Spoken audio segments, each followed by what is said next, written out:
दोस्तों Indian air force में भर्ती निकली हुई है जिसमें दिव्यांगजन अप्लाई कर सकते हैं। इससे रिलेटेड मैंने फुल वीडियो आपको बता दी थी, कौन कौन दिव्यांग इसमें अप्लाई कर सकते हैं, कौन नहीं कर सकते हैं और क्या क्या ज़रूरत पड़ेगी, क्या क्या डॉक्यूमेंट्स की ज़रूरत पड़ेगी। इससे रिलेटेड मैं फुल वीडियो बना चुका हूँ, उसका भी लिंक मैंने इस वीडियो के डिस्क्रिप्शन में दे दिया है।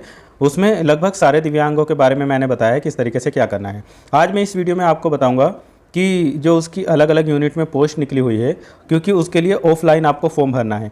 तो ये ऑफलाइन फॉर्म आपको किस तरीके से भरना है, कैसे भेजना है, किस तरीके से भेजना है, स्पीड पोस्ट से या जिस तरीके से भी, तो वो सारी बातें मैं इसमें आपको लास्ट तक बता दूंगा और बहुत अच्छे से बताऊंगा। एक बार आप इसको देख लीजिए तो आप समझ जाएंगे कि किस तरीके से आपको फॉर्म फिल करना है। दोस्तों जब ऑफलाइन वाला फॉर्म आप फिल करेंगे तो आपको ये भी बताना होगा कि किस पोस्ट के लिए आप अप्लाई कर रहे हैं और आपको ये भी बताना होगा कि किस यूनिट में अप्लाई कर रहे हैं। तो यहाँ पर देख लो, ये यूनिट दी है, जैसे वेस्ट बंगाल में है एयर ऑफिसर कमांडिंग, और ये वेस्ट बंगाल में है। पूरा यहाँ पर फॉर्म में डालने की ज़रूरत नहीं है। जब आप इसको भेजेंगे तब इस एड्रेस को पूरा डालना है, बाकी फॉर्म में पूरा एड्रेस डालने की ज़रूरत नहीं है।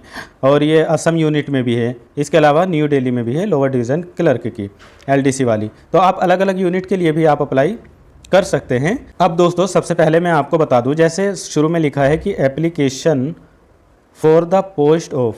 अब यहाँ पर आपको पोस्ट लिखनी है कि किस पोस्ट के लिए आप अप्लाई कर रहे हैं। मान लीजिए आप LDC के लिए कर रहे हैं तो यहाँ पर LDC डाल देंगे, ठीक है। और क्लर्क के लिए कर रहे हैं या हाउस कीपर के लिए कर रहे हैं तो जिसके, या MTS के लिए कर रहे हैं तो जिस पोस्ट के लिए भी आप अप्लाई कर रहे हैं वो यहाँ पर शॉर्ट में लिख देंगे। अब आप किस यूनिट में अप्लाई कर रहे हैं, तो जैसे आप एयर फोर्स, तो एयर फोर्स कमांडिंग को AOC लिख सकते हैं। और उसके अलावा कहाँ पे कर रहे हैं, जैसे आप असम में कर रहे हैं तो असम वाले लिख देंगे, या न्यू दिल्ली कर रहे हैं तो यहाँ पे न्यू दिल्ली लिख देंगे, या आप वेस्ट बंगाल कर रहे हैं तो WB शॉर्ट में यहाँ पर आप लिख देंगे।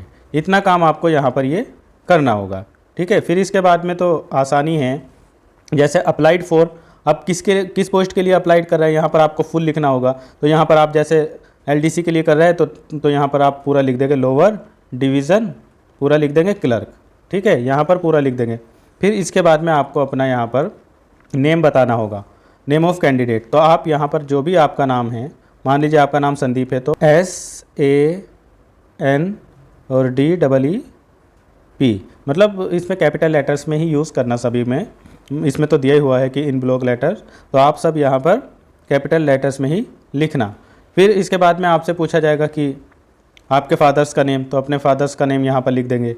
फिर आपकी डेट ऑफ बर्थ क्या है, मतलब डेट क्या है, मान लीजिए आपकी 20 मई है और 2002 है तो यहाँ पर पूरा लिख देंगे। और इसके साथ में डॉक्यूमेंट्स तो लगाने ही, डेट ऑफ बर्थ का प्रूफ।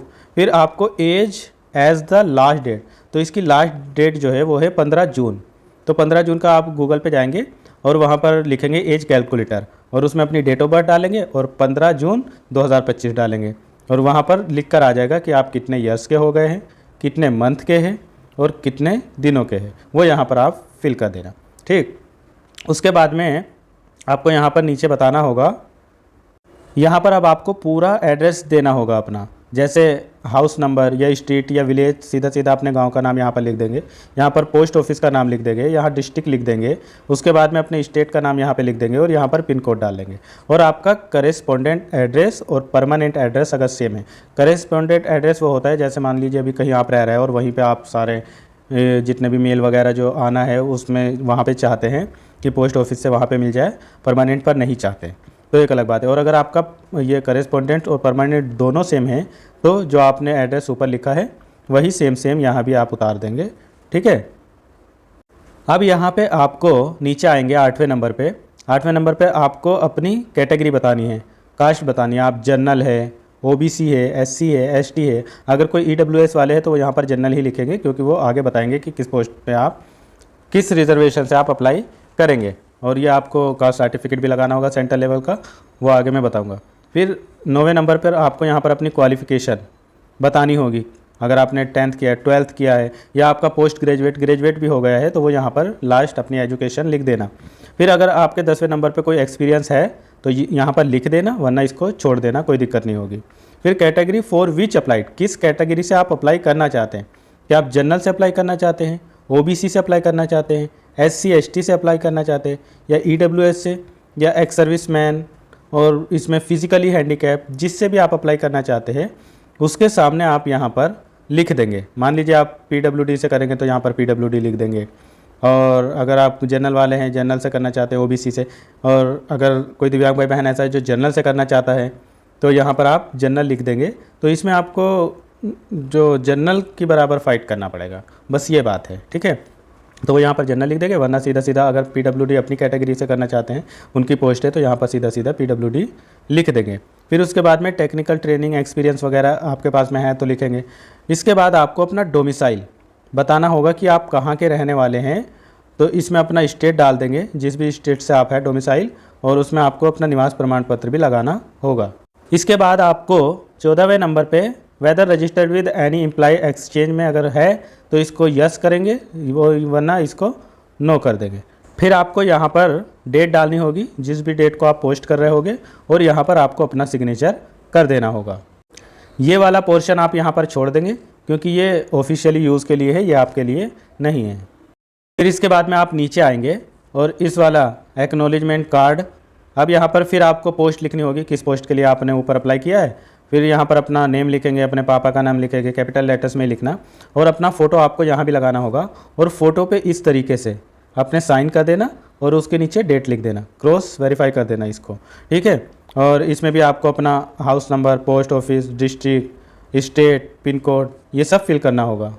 फिर ये पिन कोड वगैरह डालने के बाद ये चौथे वाले को छोड़ देना, ये ऑफिस के काम के लिए हैं, वो अपना करेंगे। जब आपका ये एडमिट कार्ड आएगा तो वो यहाँ पर फिल करके इसको भेजेंगे। यहाँ पर आपको साइन करने की भी ज़रूरत नहीं है। दोस्तों, इस फॉर्म को पूरा फिल करने के बाद में आपको ये फॉर्म और आपने जितने भी डॉक्यूमेंट्स है आपके पास में, इसमें जो जो लगाया है आपने वो, और जो नहीं भी लगाया, जैसे आधार हुआ और पैन कार्ड हुआ, और इसके अलावा अपनी कास्ट सर्टिफिकेट और निवास सर्टिफिकेट, और आप दिव्यांग है तो डिसेबिलिटी सर्टिफिकेट, UDID, और भी जितने भी ज़रूरी, अगर आपके पास में कोई एक्सपीरियंस है तो एक्सपीरियंस वगैरह वाला, ये सारे डॉक्यूमेंट्स लगाएंगे।